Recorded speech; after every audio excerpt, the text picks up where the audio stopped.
was a multimillionaire. And the monies were invested, land was purchased.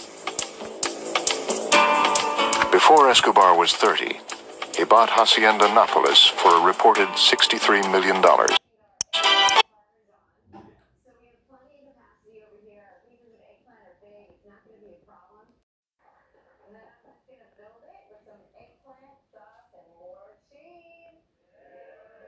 With 3-inch high size, you can actually use this as a casserole dish. There's no reason why you can't. So, and now you're actually going to bake it. Well, I'm going to use my little helper handles, and I'm going to walk this right over the oven. And don't forget, my friends, that all the recipes you see are going to you. If you get the pan, you also get the cooking. So, how about that, my friends? You put a glitter cheese on the bottom, which is usually a full pie.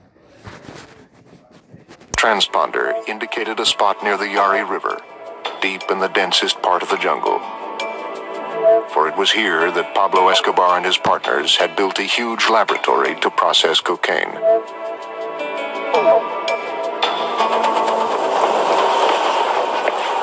Tipped off by the DEA, the anti-narcotics unit of the Colombian National Police set off to raid the location. The men were not allowed to know the nature of the operation until after they were airborne. The only American on the raid was DEA agent Roland Pettingill. We took off at dawn on March 10th, 1984. We flew approximately 2 hours due south.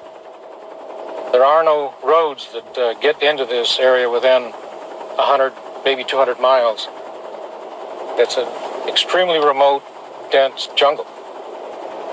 Approximately an hour into the flight, we started monitoring a transceiver, listening for bumper beeper tones to appear, and they did. The evidence videotaped by Agent Pettingill was astonishing. What they found was an entire complex of airstrips and laboratories capable of refining and shipping cocaine on an industrial scale.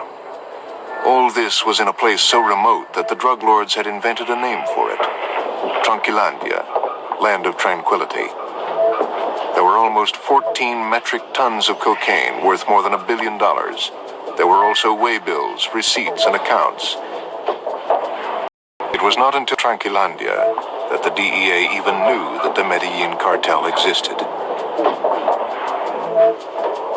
I think it's the first time that the actual cartel was identified, that showed that all the various families, the Ochoas and Pablo Escobar and Carlos Later and Gacha and a number of the other major players of the world would bring their raw materials, their raw cocaine base and paste to a specific spot, Tranquilandia.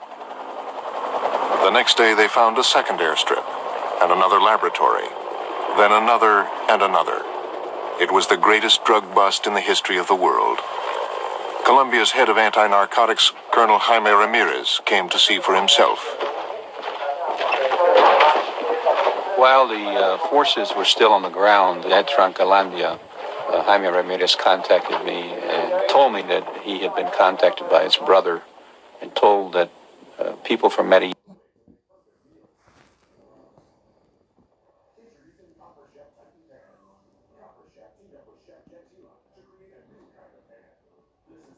to show that, hey, the Nicaraguan government